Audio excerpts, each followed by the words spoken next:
देखिए वहाँ बहुत अन्याय हो रहा है हिंदुओं के ऊपर में। इस्कॉन के जितने हैं तो एक को पहले बंद किया, दोबारा फिर बंद कर दिया। इस प्रकार से धीरे धीरे वो अपने कार्य कर रहे हैं। हिंदुओं को वहाँ प्रताड़ित किया जा रहा है और बंद किया जा रहा है। उन पर अनेकों प्रकार के आरोप लगाए जा रहे हैं और इस तरह से जो कार्य हो रहा है बांग्लादेश में वो बहुत गलत है और इसके लिए भारत सरकार को कुछ करना चाहिए, क्योंकि जब तक सरकार नहीं कुछ बोलेगी और कुछ करेगी तब तक उनके साथ ऐसे ही अन्याय होते रहेंगे और उनको जेल में छोड़ते रहेंगे। धीरे धीरे वहाँ के जो योजना है कट्टरपंथियों का वही है कि यहाँ हिंदुओं को समाप्त कर दिया जाए, और चाहे उनको बंद करके, चाहे उनके आरोप लगाए गए, और चाहे उनको मार करके, चाहे उनको लूटपाट करके घर द्वार को, ये सारी घटनाएं वहाँ हो रही हैं और जो बहुत दर्दनाक है। यहाँ अयोध्या के लोग भी मांग किए रहे, बैठ करके साधुओं भी मांग किए रहे कि इसको सरकार स्वयं संज्ञान ले और वहाँ के हिंदुओं को बचाने का प्रयास करे, लेकिन अभी सरकार कोई कदम नहीं उठा रही है, जिसके कारण से वहाँ के हिंदू असहाय हैं। वो कहाँ जाएं बेचारे। जिस देश में है उस देश के लोगों ने उनके ऊपर अत्याचार कर रहे हैं, अन्याय कर रहे हैं।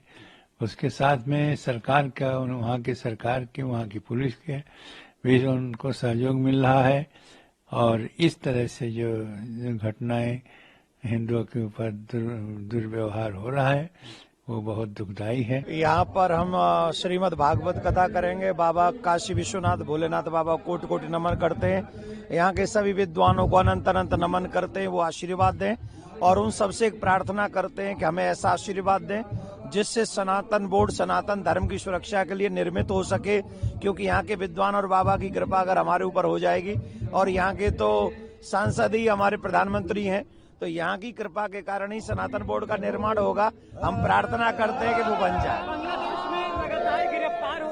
उसका हम बहुत बड़ा विरोध करते हैं और इतना विरोध करते हैं कि आप पूरे भारतवर्ष के जितने भी विश्व में सनातनी हैं वो इसका विरोध कर रहे हैं और बिल्कुल भी अच्छा नहीं है।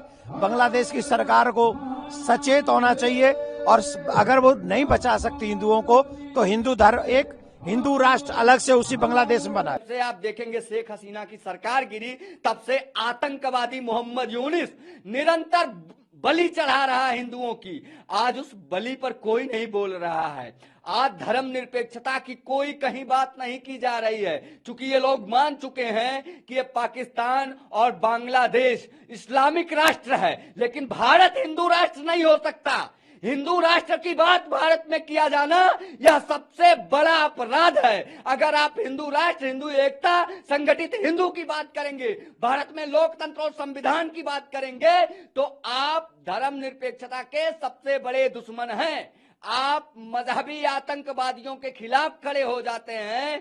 तो अब पूर्व में ये तो उदाहरण के लिए देखा जा सकता है कि किस प्रकार से आज जो लोग विपक्ष में बैठे हैं वो लोग भगवा आतंकवाद का नाम देते थे। बहुत दुखद है। मैं मानता हूं कि जो है विदेश मंत्रालय को मामले को संज्ञान में लेना चाहिए। आदरणीय प्रधानमंत्री, जिनको मैं मानता हूं कि आज विश्व में सबसे ताकतवर नेता हैं, शेख हसीना जो भारत में बैठी हैं, उनकी सरकार को वहां पुनर्स्थापित किया जाए और मोहम्मद यूनुस को, जिसे कभी शांति का नोबेल पुरस्कार दिया गया था, ऐसे आतंकवादी सरकार को गिराने का काम, अंतर्राष्ट्रीय कोर्ट के माध्यम से गिरफ्तार करवाने का काम और जरूरत पड़ने पर मिसाइलें, परमाणु बम ये जो है बांग्लादेश के बॉर्डर पर लगा देने का काम है।